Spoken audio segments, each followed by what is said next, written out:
We're back here on the John Fourcade Show, and one of our John Fourcade specials this week, all 2015 F-150 XLTs in stock, $11,000 off total savings. Again, all 2015 F-150 XLTs, $11,000 off total savings. Come on, man, come on down to Veterans Ford. We're back here on the John Fourcade Show. Mike to tell you along with John Fourcade. John, national signing date yesterday. Depending on the ratings that you looked at, LSU's either second, third, fifth, whatever. But, you know, we talked about this before. What a 60-day run for Les Miles. You think about how it was end of November. Looked as though the powers to be were trying to get him out. He wins that final game against Texas A&M. They beat Texas Tech, finished the season strong. Yeah, you lost Kevin Steele, but you brought in Dave Aranda as your defensive coordinator.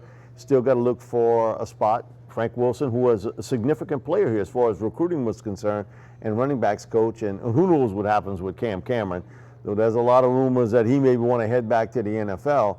But you look at finishing with a top 5 class, you only lost one junior early to the NFL. Man, you couldn't write a script better for LSU than what has happened the last 60 days for Les Miles. I think the best 60-day postseason for any LSU football team. Well, I was shocked when I saw, you know, they were ranked second at one point. They were ranked first for a while. At one point. And then, you know, however, if you end up in the top 5, that's phenomenal right there, the top 5. And of the top 5, I believe 3 are SEC schools right now. And it just goes to show you, if you want to go to the NFL. One of them's in Jackson?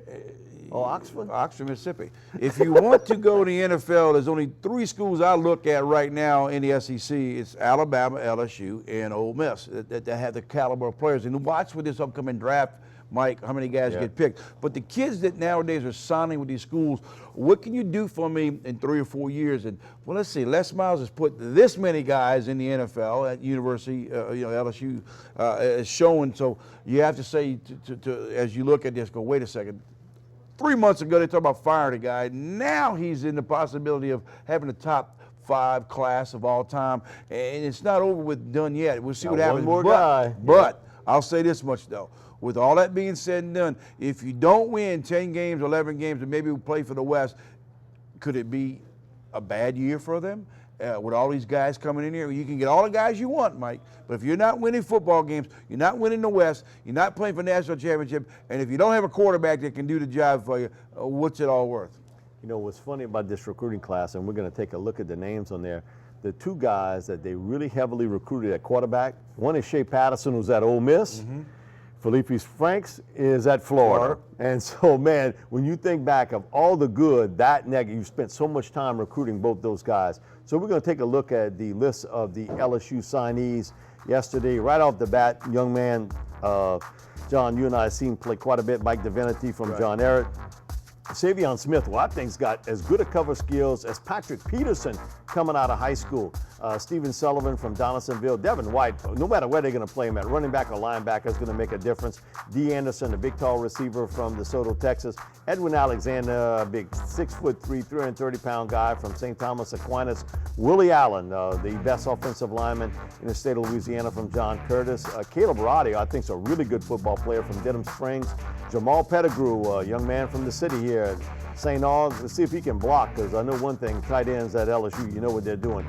Eric Monroe, the top defensive back in the state of Texas. I think a guy who's going to make the quickest impact of an offensive player, Donovan Campbell from Ponchatoula, big offensive guard.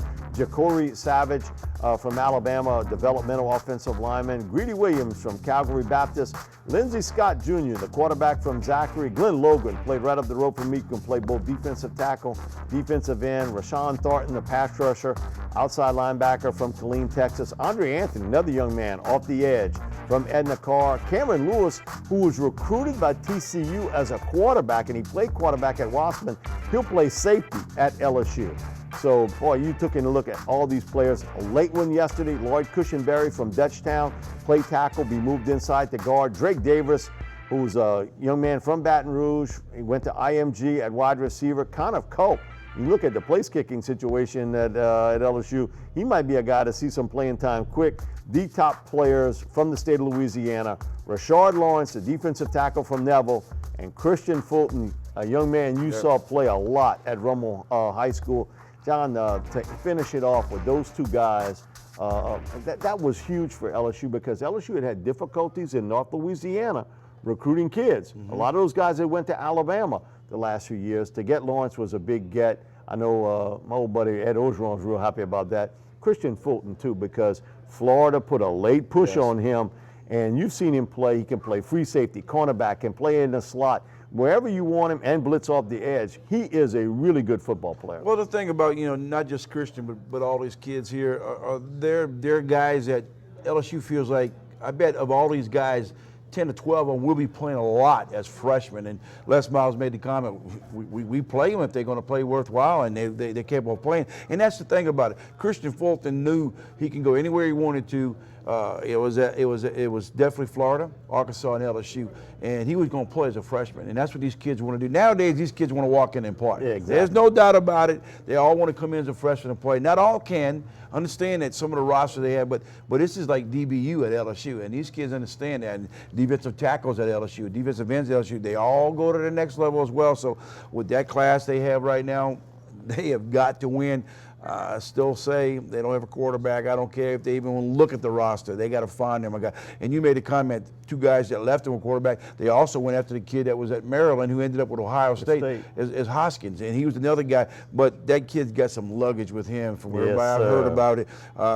Best they stay away from him. But overall, I love what LSU did with their recruiting class. It's phenomenal. And they got to compete against the Alabamas and the Ole Misses. And even Georgia had a great year. And Florida had a pretty good. So Florida was, it was at 12, and I think Georgia ended up at 7. Unbelievable. It's just SEC doesn't get any easier. You look at Kirby Smart, him being able to finish strong, I think is the biggest surprise. One of the things in this recruiting class that certainly jumps out at me is the size of the defensive linemen. You and I have talked about this. Yes. In the past, LSU has had smaller, quicker defensive linemen. Edwin Alexander, 320 plus. Rashard Lawrence, they list him at 305. Ain't no way. Man, he's a 310, 315, 320 guy. Glenn Logan, right at the 300-pound range. You see LSU now trying to match up against the big boys. If it's Arkansas, Ole Miss, Alabama, who they've had trouble with, they went out and get some bigger defensive linemen. Well, that's the key to it. You watched when they lost those games last year. They got pounded up front. LSU's defensive line just could not stay on the field long enough to help. And then nobody threw on them that much because of the secondary was that good.